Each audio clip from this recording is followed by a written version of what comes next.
Today I am so excited. I have with me best-selling author, blogger, podcaster, radio show host, everything, David Essel. And this is his new book, Positive Thinking. I love this title, by the way.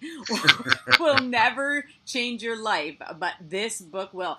And this book did change my life in so many ways. So thank you, David. Thank you for being with me today. Oh, Michelle, that is so beautiful to hear. I'm glad that the book resonated with you, and I so appreciate you inviting me on your channel. This is fantastic. Oh my gosh, David. First of all, positive thinking, Norman Vincent Peale, okay? Positive, way back in the day, positive thinking. And I became, about 5 years ago, my mom had died of cancer, and I was helping, I took care of her. And I got, my brother was like, did you ever hear of Esther Hicks? Did you ever hear The Secret? Did you ever hear of it? And I'm like, no. And so he hooked me up with that. And I'm still a pretty, I follow Esther pretty closely. But, and so right away I was thinking, oh, what if this is the opposite of Esther, who I love with all my heart? But it's not. And that's what I want to talk to you about, because it really isn't. There's so much that resonates, but in such a good way that I didn't really connect. And so I thought maybe, we could talk about how you came to that conclusion, because that is what happened. How many years are we out of The Secret, by the way? When was that? 2006, so 11 years going on 12 years. Wow. I wasn't introduced back in the very early stages of it, so I knew it was a while before that. But, you know, and you were a law of attraction, right? Absolutely. I used to preach it, how all this happened. I started in this career 37 years ago in 1980, and I began in the world of health and fitness, Michelle, and was on the covers of magazines and, all this other kind of stuff. And then I went back and got my master's degree, and then I started working with athletes in sports psychology. And then around 1989, I started burning out in the world of health and fitness and sports. And in 1990, I transferred with my work in counseling and coaching and everything into the world of what we call the general population. Mm-hmm. And that could be divorce, helping people. You mentioned, your mom dying, and helping people to grieve, helping people to expand a business, drop an addiction, find deep love. I mean, there isn't a topic we don't cover. Helping people recover from rape, incest. I mean, some of the really, really tough things that people go through in life. The loss of a child. I've worked with so many people that have lost a child. And so, all of a sudden in 1990, my whole world blew up in the most beautiful way. Now, from 1980 until 1996, it wasn't called the Law of Attraction back then. It was just called the world of positive thinking. Right. Norman Vincent Peale, Earl Nightingale, Wallace Wattles from 1910, yes. Who The Secret is based on, basically. Right. All these people that I had loved so much, and I had followed them, Zig Ziglar. In 1990, I became friends with Wayne Dyer, and we were friends until he died, and so I had all of this stuff about, and I was traveling the world, Michelle, and I was standing up on stages. The largest was 5,000 people, and I was saying, whatever you believe you can achieve, and your thoughts are everything. And I was doing all the stuff that became the Law of Attraction and The Secret. Then I had this most magical experience in 1996. I interviewed one of the leading gurus of our day, and he's no longer with us, but he was the founder of Transcendental Meditation. And I write this story in my book that you held up so graciously earlier. Thank you. And I write the story of how everything changed. And, during the interview, the guy was hilarious. He is by far the smartest individual I have ever interviewed. He was off the charts. Maharishi Mahesh Yogi was off the charts. So in 1996, they were celebrating the 40th anniversary of Transcendental Meditation. Mm-hmm. Now, how Maharishi got TM to go around the world was because of the Beatles. Right. The Beatles, every concert from 1960 on, they would talk about how their lives were all changed through TM.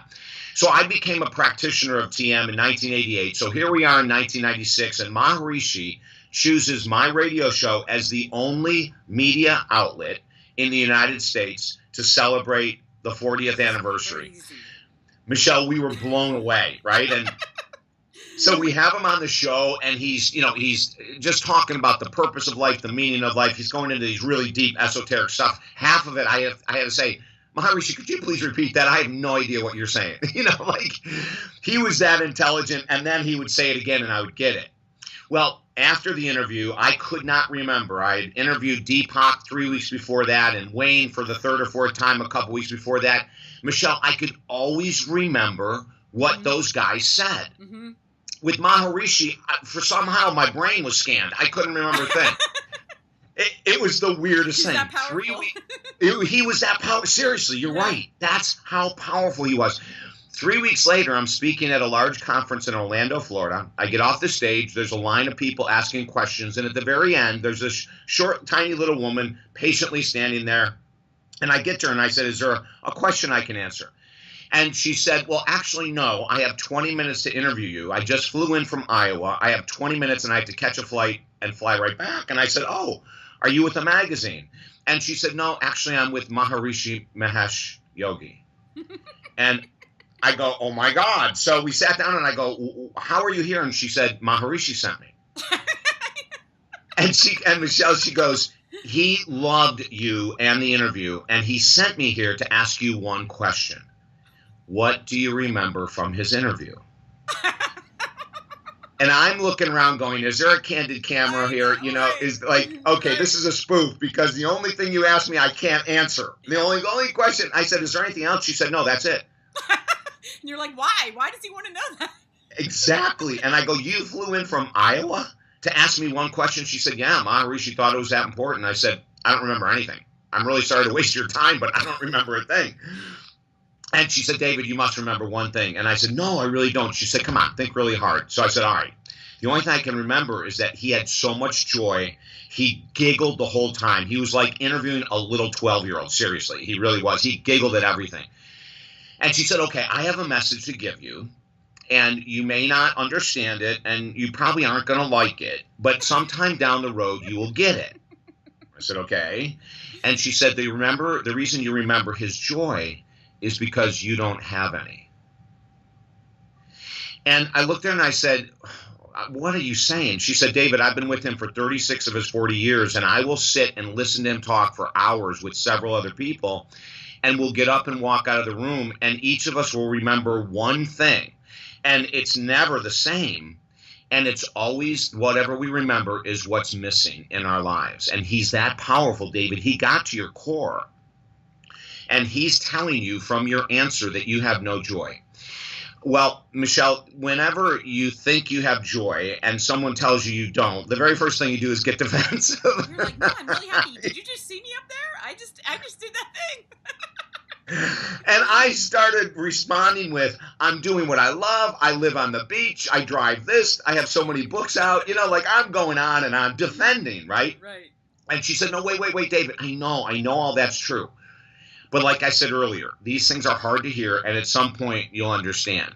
So I ended the interview, and I said, I really love Maharishi. Tell him I said hi, and I wanted to say, I'm not sure I like you, but I didn't say anything, I just went along my way shaking my head saying, okay, that was stupid. That was crazy. That's not true. I am joyful.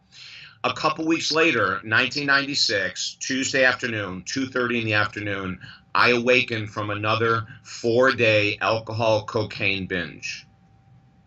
I had been an alcoholic and a cocaine addict for over 25 years. Doing the work I'm doing right now, Michelle, I never used substances while I was working, but the minute the day was over, I drank every night, 7 days a week. Every 3 months, I would grab a certain amount of cocaine. I would take the weekend off, and you wouldn't see me or hear from me. It was really bad. It was a really bad scene. On that Tuesday at 2:30, when I woke up, I looked in the mirror, and from somewhere, the voice said, here's proof you have no joy. Now, this is where we get into my switch from the world of positive thinking. Up until that day in 1996, every morning when I woke up, I followed my guru's advice.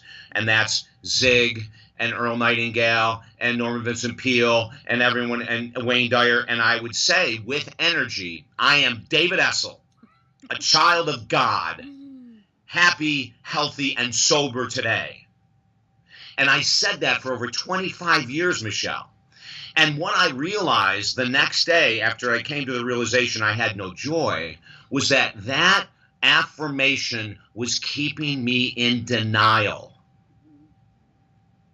That affirmation was making me think I was doing something magical to help with my sobriety, and every freaking night I was drinking. And so in that moment, I woke up, and this is what great teachers do for us. You know, Maharishi woke me up in 1 hour interview and a 20-minute interview with his assistant. Mm-hmm.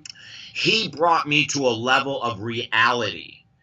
And affirmations and vision boards and positive thinking are only 20% of reality unless it's a miracle. And I'm going to explain what that means. Mm-hmm. If you have a positive thought, if you create a vision board, if you do those beautiful positive thinking things, which I love and still do for an hour every day, right. But if you do those things and something big happens, that's called a miracle. That is not the law of attraction. That is not any of the stuff that we're told. It's a freaking miracle. You know, like we got to get really clear here. You know, that like the thought process is not that powerful. And I'm living proof, 25 years of being a motivational speaker, affirmations in the morning, and drinking every freaking night. Now, I'm not alone. Mm-hmm. So we changed in 1996, Michelle, we changed our whole approach, and we said, you know what? Positive thinking is important, especially first thing in the morning, mm-hmm. but it will only account for 20% of your success. And then I went back and started looking at all the people I've interviewed. Wayne Dyer, Deepak, all these, Susie Orman, the financial guru, you know, like Meatloaf, the actress Jenna Elfman, Kenny Loggins. I mean, I went back and started looking at all these people, Michelle, and here's what they had in common. Yes, they were all positive thinkers.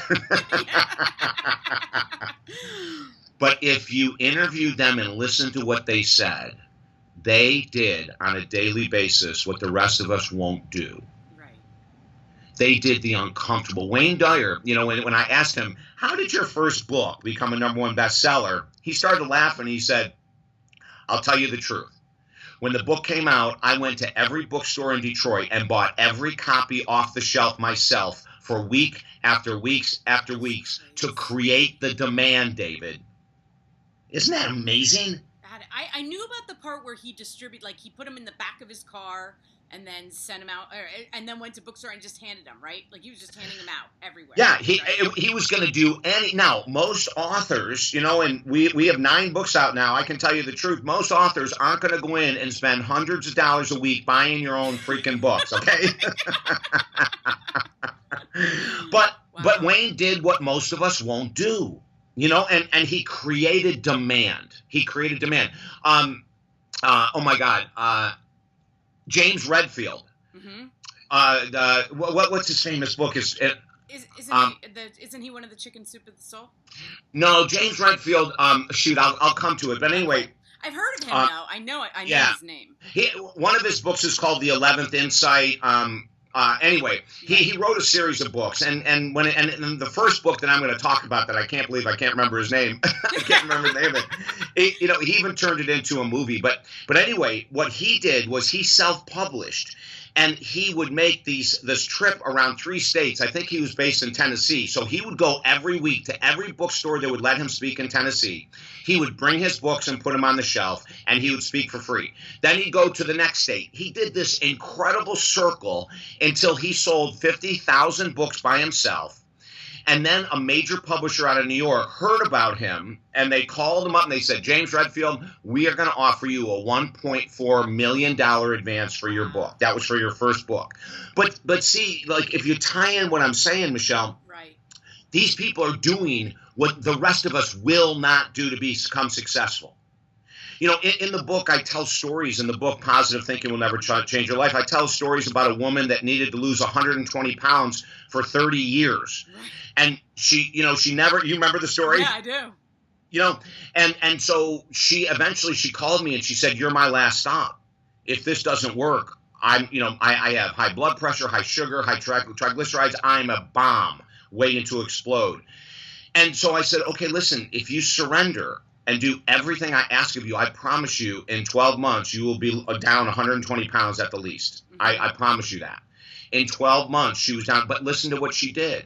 She brought her own food to parties. She lived in New England. And so when it was storming and raining, she went out for her hour walk. You know, like she did what most of us won't do. Right. And in 1996, Michelle, that was a turning point in my life. Maharishi exposed a big fallacy with the world of positive thinking to me, and I started changing all of my work.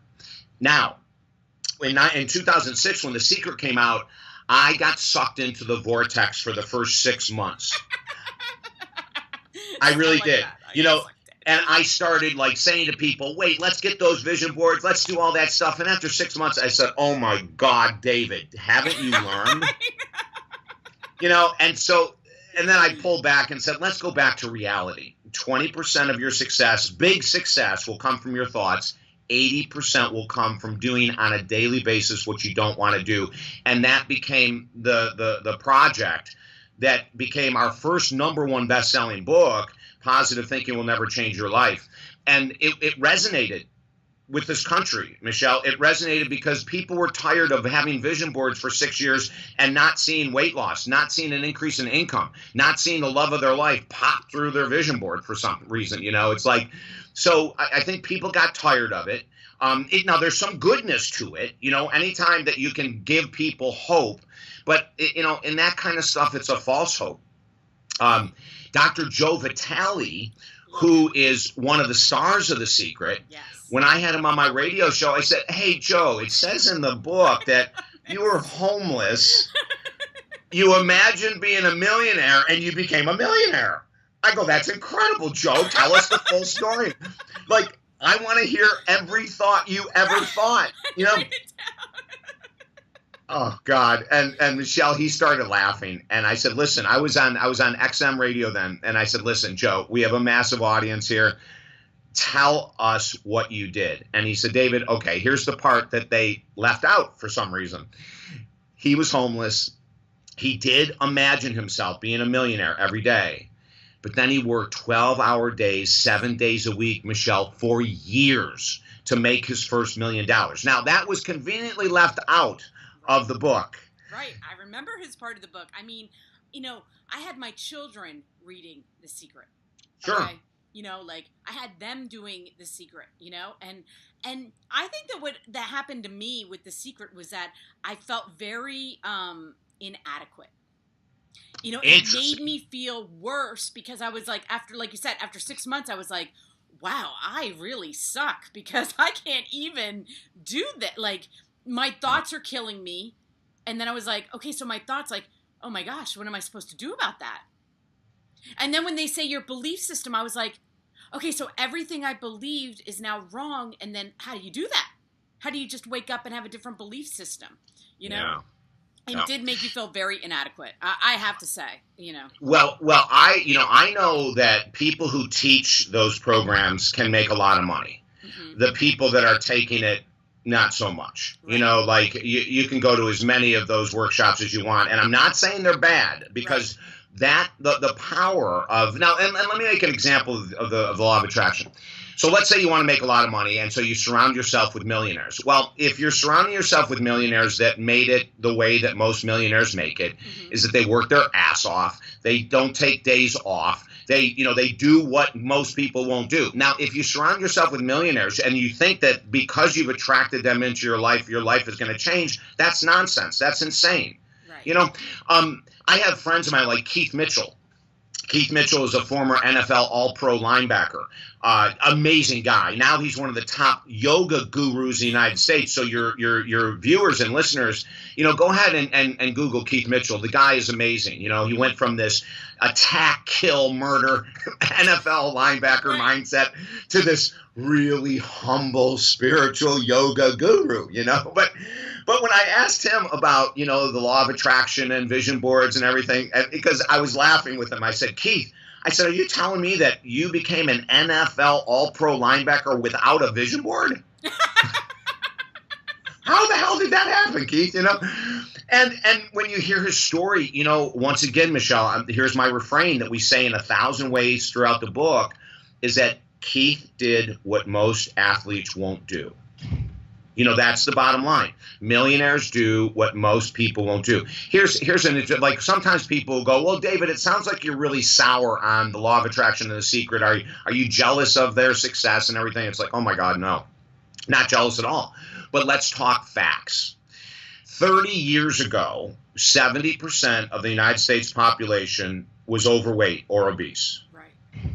If The Secret and the law of attraction was so powerful that the number of people that say, I am a size 10 when they're a size 30, the number of millions upon millions of people use affirmations to try to decrease their weight, okay? It doesn't work.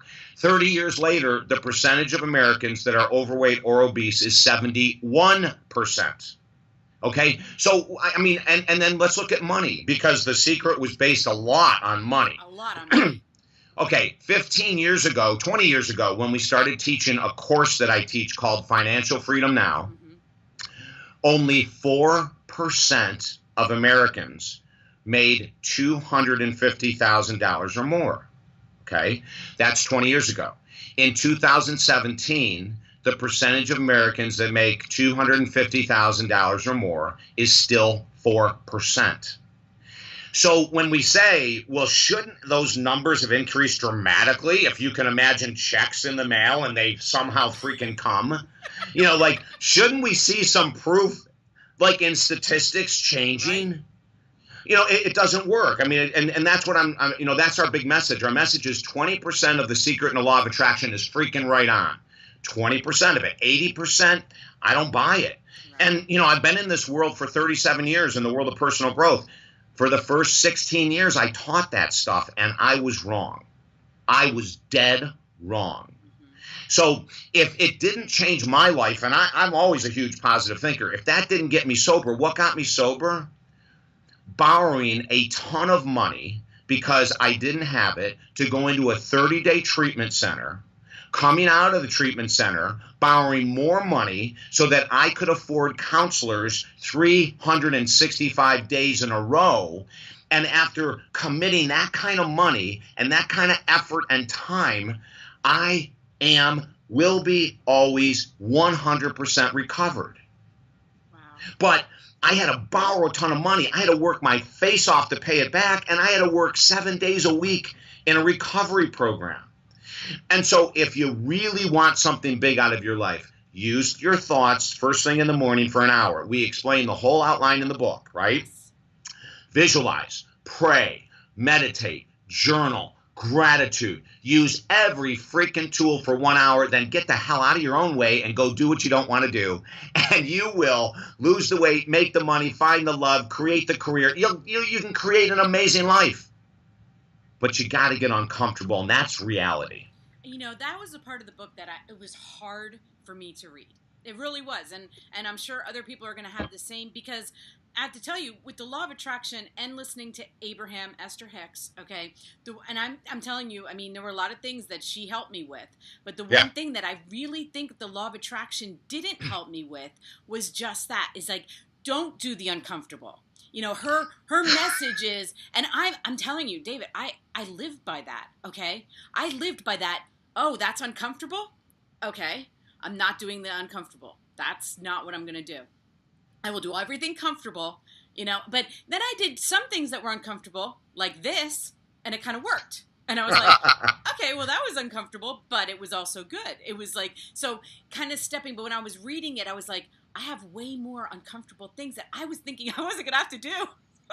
So I was like, as I'm reading this, I'm like, oh no, he's going to make me do things. I don't want to do things. I was thinking I'd have to do things. I was thinking everything was just going to happen. But like you said, there's 20% of that you can take, you know, the things that did work. Okay. Yeah. But I really think, and then I was thinking about this morning when I was thinking about this interview, let's think about Esther Hicks's life.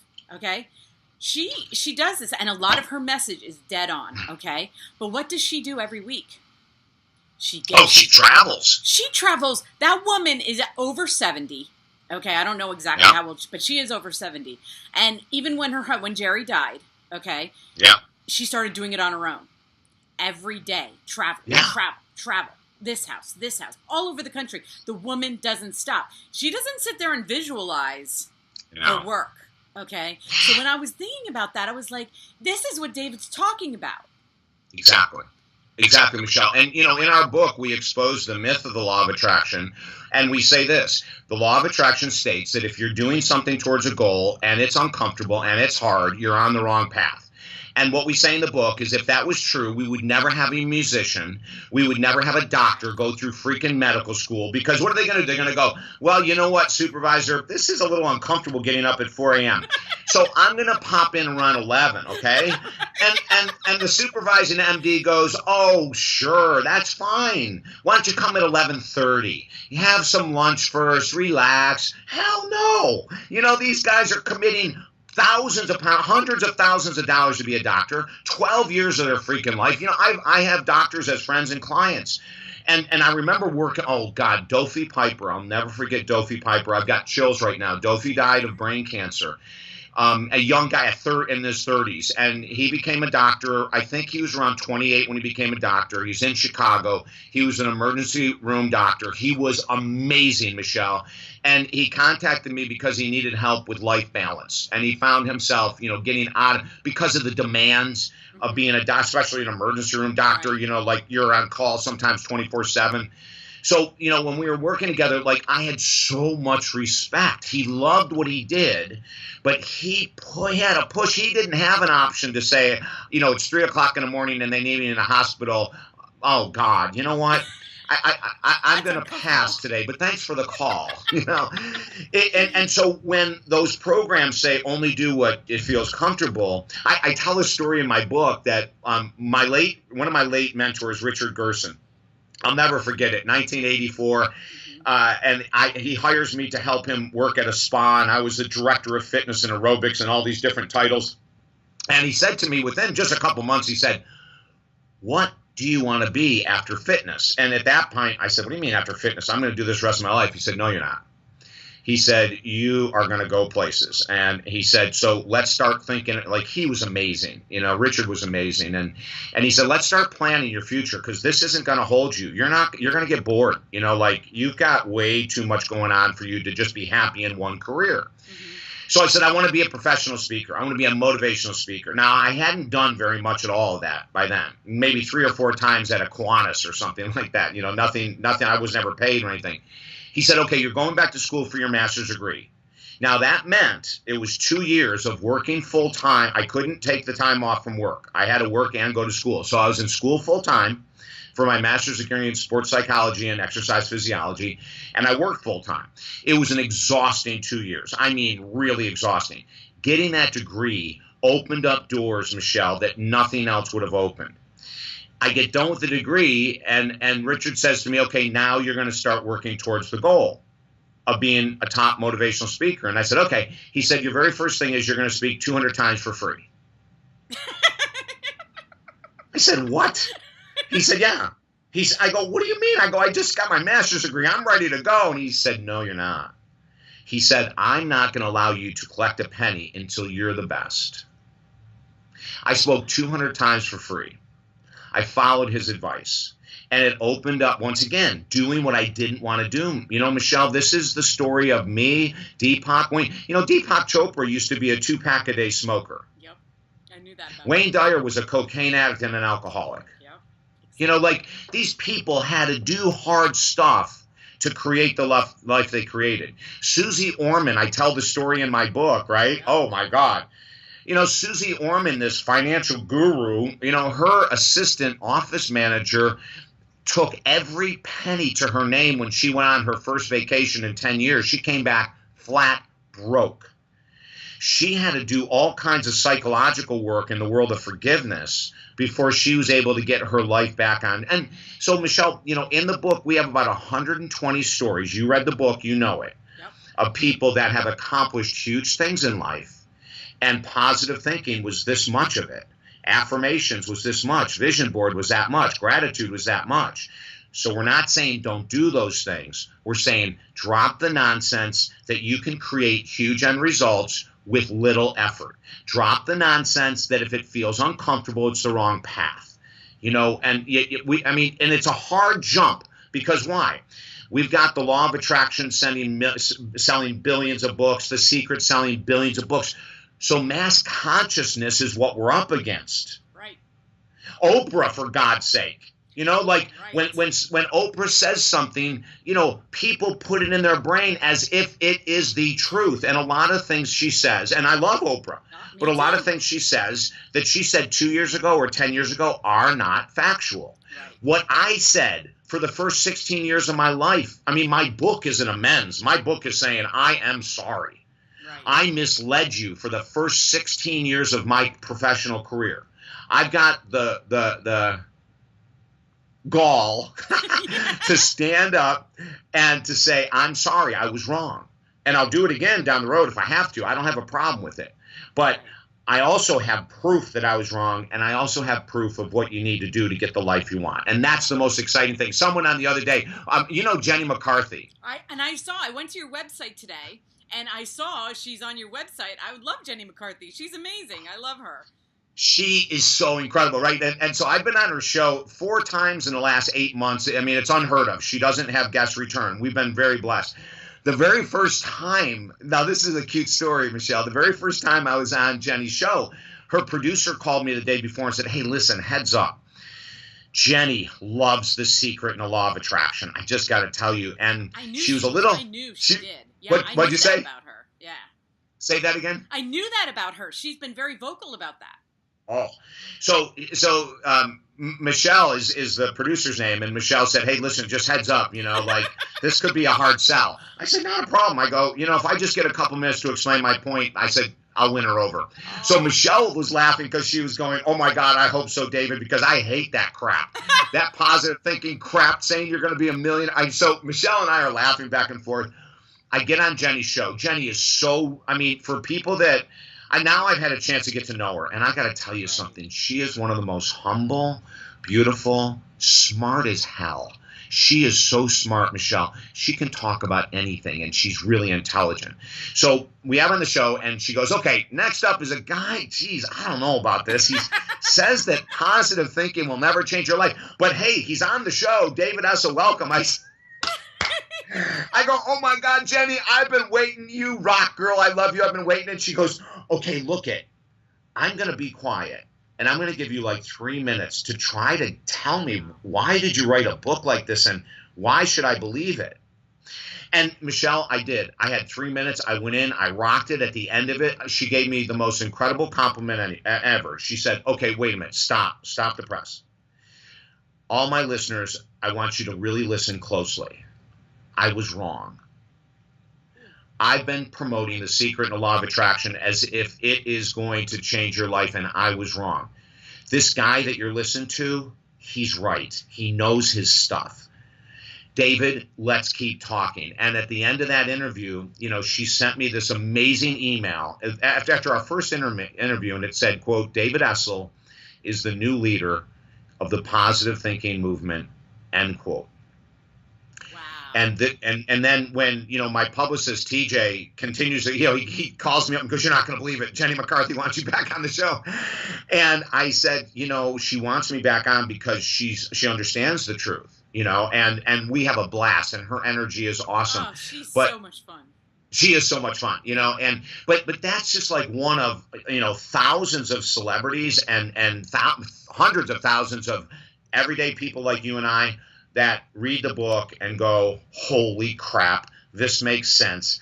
I got to get serious about my success. I got to quit wishing, fantastical thinking, all of this nonsense. You know, I mean, when the stars of The Secret are saying that's not what happened, right, that's a huge red flag. That is a huge. And you know, what I love about you and how I found you, so everybody knows, your YouTube videos are so awesome.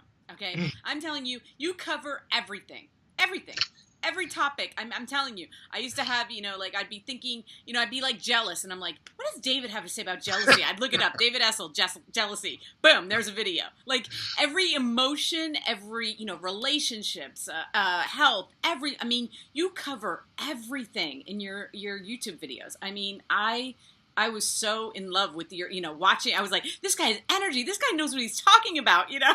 Thank you. And I was always like, I just want to talk to him, and here I am talking to you. So that part is absolutely crazy, to me. It's great. It's great, Michelle. And like when we think, well, on our YouTube videos, we just passed 1,000 videos. I was going to say how many, because you had, I was just showing my daughter. I'm like, so what are you thinking about today? I can get a video for you. Anything you're thinking about, he has a video on it. Your topics. So I knew that you had that psychology background, and you had, and then your addiction. You're helping so many people with those videos on addiction and blowing the one thing. Okay, so both my parents were alcoholics, right? Okay. Drug addicts, alcoholics, crazy upbringing, craziness, right? So there's only me and my brother, right? So we always said to ourselves, so which one's it going to be? Who's going to do it? Right. You or me? Which one of us is going to be them? Okay? Yeah, right. And my children, I pass this on. Guys, you got to be careful. Don't, I can tell you what this is going to look like for you if you start drinking and doing drugs, okay? Yeah. You've got that gene. Yes. That's what I was told, that you had the gene, So I showed my daughter your video today on that. It has changed my life. Seriously. I was always waiting, because my mom didn't become an alcoholic till she was 60. Okay. She watched my dad become an alcoholic and die of alcoholism and on all that stuff. But she then retired and became a full blown, boom, and died. It didn't take her long to die from alcoholism. Okay. So I always think, here I am 52. When is it going to happen? Because it didn't happen till she was 60. So that date is, those years, and you've changed my life with it. I'm serious. And how did you get to that was it what you went through in your treatment?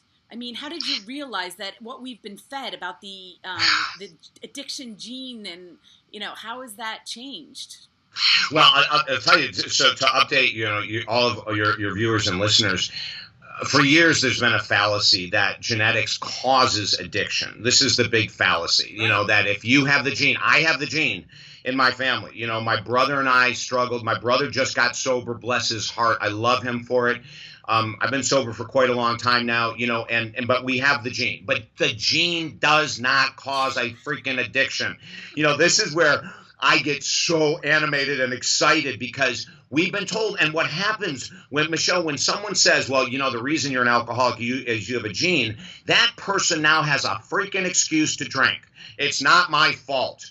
It's because I have the gene. I can't do anything about it. And I say, let's make a comparison, a real genetic disease versus the nonsense that alcoholism is a genetic disease.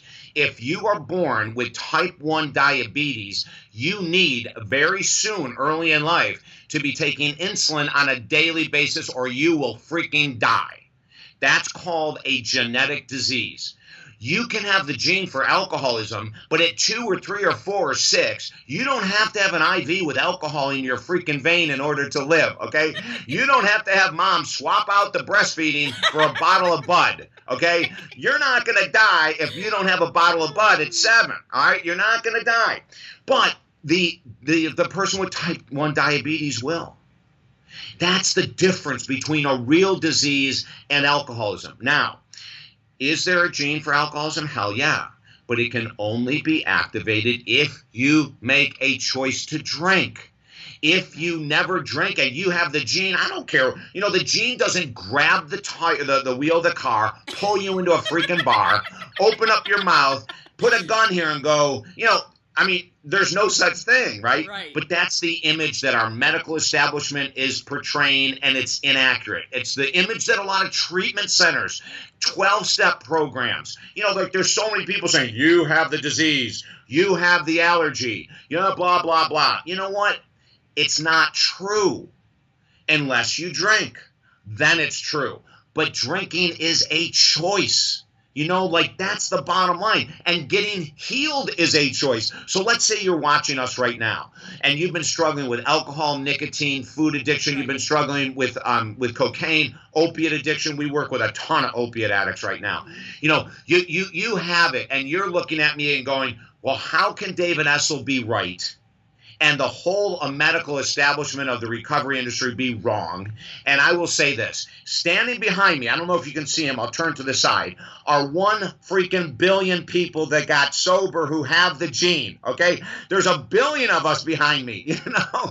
Like, that's proof. Throw your freaking studies out the window. Look behind me at the billions of people that no longer smoke, no longer overeat, no longer drink, no longer do crack cocaine because there's a gene for crack cocaine, believe it or not.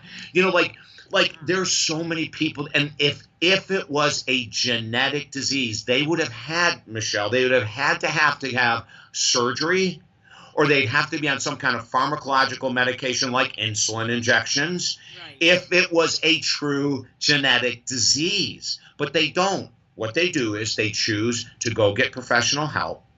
They choose to not drink, to not smoke, to not eat the stuff that gets them in trouble. It's a choice. And then what we say is this, and we've been teaching a holistic addiction recovery program, Michelle, that we talk about a little bit in the book, and it's all on my website. And for people that want to get information on this, it's talkdavid.com. My website is TALK, talkdavid.com, because that's all I freaking do. I just talk constantly. But what we say is that the real cause of all addictions is our inability to deal with emotions in life. So how I started in the world of alcoholism was at 12, peer pressure of being with guys on the beach at our in the place that I stayed in the summertime. I wanted to hang out with the older guys. They were only a couple years older, and they were 14, I was 12.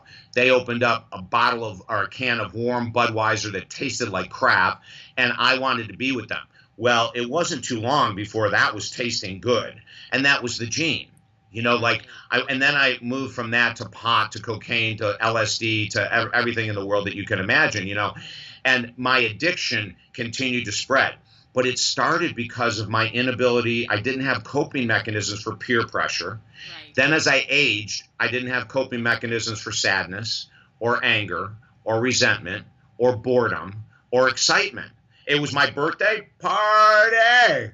You know, it's like I didn't know that you could have a birthday and be sober and have a freaking blast because I didn't have the coping mechanisms for my emotions. Does that make sense? Yes. No, it does. It makes total sense. I don't know what my parents went through. I have no idea. I mean, I can only guess because they're not here anymore. But I do know that watching your videos has healed me in so many different ways. Relationships, children, addictions and everything, and that's what I love about you is and it's free. Okay. You go on YouTube. You're not like, I don't know, you're out there and you want to help people so much. And that comes across, like your love for wanting to help people just comes across. And that's why I was so attracted to your videos, because I could really tell that. Thank you. And one of the things, for people that are watching, go to YouTube and Google David Essel and join our, sign up. I don't know what it's called, follow me or something like that. Yes. Subscribe. Thank you. We're both on YouTube and we're like, what is that button? And subscribe, because, we're not a hard sell. At the end I say, hey, if you need help, go to my website. That's about as tough a sell as we get, because right. I don't want people getting confused with sales and information. We know there's plenty in the world to go around. I don't have to be begging or trying to, tell people that without working with me, you're never going to get clean or you're never going to. No, if you want to work with me, I'd love to. But go take advantage of those videos. Michelle, we started something that I want to share with you because you're such a huge fan of videos, obviously doing your own show. Yes. We started something months ago that we're so excited about. It's called David Essel's Daily Video Boost. So, and what happens is when you go to the website, talkdavid.com, and sign up for it, every Monday through Friday, you get a 3-minute inspirational boost sent at 4 a.m. Eastern time. So the very first thing you wake up, there's David Essel going, here's the topic of the day. This is what we can do to change your life. Let's rock. And that has exploded. Oh, my God, Michelle, we have people from Australia, Europe, South America, Canada, all over the U.S. And for people that join now for a limited time, I am going to do a promotion here. You get can you pick up that book again, my book cover, and show the people what the book is? Okay. This is a #1 best-selling book, and you get that for free. I sign it to you, and I mail it to you at no cost. when you join the David Essel's Daily Video Boost. And the Video Boost is $4.95 a month. Wow. It's less than a large freaking Starbucks, for God's sake. Right. And every day, Monday through Friday, you will get another video of saying, have you thought about this? And what do you want to do with this? And write this down. And what steps are you going to take today that you'd rather not? You know, like we really implore people to be active with my daily videos. So go sign up at talkdavid.com. And it's a way that, you know, we can almost literally give something away at pennies a day, because the whole goal, just like our YouTube channel, there's so much misinformation. Really? And Michelle, people lose hope. Just like when you said, you know, you're reading these books and all, and you're going, God, why is everyone else attracting millions of dollars and I'm not? Why is everyone else attracting blah, blah, blah? Well, they're not. Right. Everyone else isn't attracting. The ones who are getting it, they're working their butts off. And it's okay to work. Like, it's not a bad thing. It's not a 4-letter word. You know, like, you can put effort in on a daily basis. And now I want to tell you a really cool, really short story. Okay. So in the book, we talk about there's 2 parts of the mind. There's the conscious mind, right? Yes. Okay. There's the conscious mind. The conscious mind said, I'm going to watch Michelle's interview today with David Essel. I want to see who this clown is. Like, what the hell is he going to say to me? That's the conscious mind. So you click on the computer and you watch her shows. That's intention. That's conscious. All right. And then you say, I'm watching these guys doing this interview, and I'm going to go and change my life. And I'm going to do something uncomfortable today. I'm not going to eat the sugar. I'm going to choose not to drink tonight. I'm going to choose not to smoke. I'm going to tell my partner I love her or him, even though they were a jerk yesterday. You know, I'm going to do something hard. Okay? Right. And then as the day moves on, you wake up and it's tomorrow, and you haven't done anything new. That's the subconscious mind. The subconscious mind only has one goal. That's to keep you living in this world exactly as you are today. That's all it cares about. It doesn't understand good, bad, indifferent, evil. It doesn't understand anything. All it understands is the pattern we have fed it.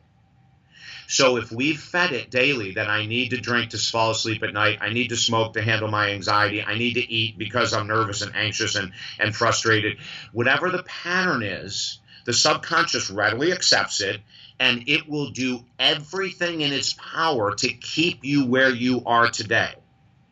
Now, the flip side is true too. You know, I give the example of brushing teeth, and you have kids, and I've helped raise several stepkids.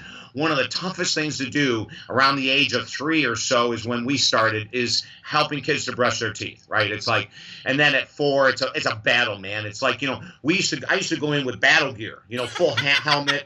I'd go in with, you know, big thick gloves so they wouldn't bite me because I knew what I was up against, you know? And then after a while, you know, their subconscious is fighting because it's new. It's a new habit.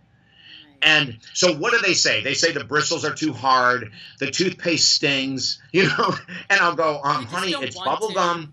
You know? It's bubble gum toothpaste. There's no sting. You know, and so then they finally, you know, they relent. And now, you know, they're in their 20s, 30s, and 40s, and they brush their teeth twice every day, right? Right. Okay. That's the subconscious mind that has taken a pattern, a healthy pattern, and keeps it with you for life. So the biggest challenge that we're facing, and you know from reading the book, we go into a very huge detailed explanation of the subconscious mind and the conscious mind. And the goal is whatever negative habits you have, procrastination, food, alcohol, nicotine, anger, judgment, greed, power, boredom, and so we watch too much TV or whatever it is, right? We want to take that and make it a good habit. And in the book, we tell you how to do it, but we also say this. Anything that we've had for more than a couple weeks is ingrained in the subconscious, and you're going to have to work hard to shatter it. But once you shatter it, it's just like brushing your teeth. You'll always do it for the rest of your life once the new pattern is set. And so my book, Michelle, is a book of hope. Yeah, it really is. Like I said, it was life-changing. And the thing about that I really got out of that subconscious conscious thing is that it holds us back. I didn't realize that that's the one thing law of attraction wasn't explaining so well, is that the subconscious mind is holding us into those same patterns, and then we don't understand, which goes to the uncomfortable thing again. Oh, well, it's uncomfortable. I don't have to do that. I don't have to do the uncomfortable thing, but living your life not doing that uncomfortable thing is going to keep you exactly right where you are. And then your subconscious is happy, and then you're happy, right? Absolutely. Is that it? I mean, that's exactly what I got from it. So then you're like, Perfect. but I am happy. You know? Yeah. Or we'll say, you know what, I can't do this because of my genes. You know, my parents were always, they're big bone people, you know, and that's like, you know, one of those, Right. Oh my God, if I hear that one more time, you know. Right. And then I'll go, okay, well, what about these 300 people that went through our weight loss now and forever course that are bigger than you and they've lost the weight? What do we say about that? You know, like, so the subconscious will come up with, oh, well, I'm just not a morning person. Well, maybe you're not. And if you can get away with achieving all of your goals without being a morning person, then don't change a thing. But if you don't have what you want, I'm so sorry, you're going to have to become a morning person. And yes, you can. You know, you don't have a gene that refuses to wake up until 10 a.m. Okay, there's no such freaking thing. Your subconscious has convinced you that it's better to sleep in, but all you have to do is do the hard work, change the subconscious, and you'll be a morning person for life. I mean, that's the truth. It's the same with addiction. I don't care how long you've been struggling with food or alcohol or nicotine or drugs or whatever it is. Anyone can get clean. Anyone can double their income, Michelle. Anyone can forgive someone from the past who was terrible to them. You don't have genes that do this. You have a choice. And in the book, we outline these specific steps to take that all the other 120 people in the book took to radically change their life. And so that's why it's a book of hope. Please don't give up. Please don't think that there's something against you. There's a universal force or a devil or something that's not going to allow you to have the life you want. Please don't believe in that anymore. Believe that you can, and then just marry that with effort, and you will. Right. And that's what I mean, like I said, I used to struggle with the belief system, you know, believing you can. What if you don't? What if I'm saying it and I don't? Like, what if I'm, you know, that, which is entirely possible. Because you're saying, I believe I can, I believe I can be like you said, I believe I can be a multimillionaire. And in the back of your mind, you're like, you're such a liar. You're not a multimillionaire. Like, you're just lying to yourself, you know? Yeah, that's right, Michelle. You know, that's what the book cleared up for me, was that whole, like, I didn't feel like a liar anymore. Like, take steps, and you won't feel like a liar. You're only feeling like a liar if you're just laying there going, I'm a multimillionaire, right? That's right. That's right. Yeah. And so throw away the whole thing, you know, like we just have a minute left. I'll tell you a quick story. A friend of mine, Evelyn Keeling, lost 240 pounds. Okay, now the story gets better. Right. And we have YouTube videos I have about Evelyn. I love this girl. 240 pounds she loses in her freaking 50s, and she becomes a freaking bodybuilder and walks on stage in Vegas in front of 15,000 screaming fans. Crazy. Insane. You know? And she said, I go, did you ever believe, you know, that part of this might have been your genetics? She goes, oh, hell yes, I did. Because if I could blame my genetics for being overweight, I didn't have to worry about doing the work because it wasn't my fault. Right. If she can lose 240 pounds and turn herself in her 50s, for God's sake, into a bodybuilder, come on. Right. You know, we all can do something magnificent, Michelle. I want to thank you so much for having me on your program. Here is the book, everybody. Thank you so much, David. You gave me so much hope and changed my life. And you've changed my life for years. But this book, I can't wait to read your next book. I can't wait. Yeah. Awesome.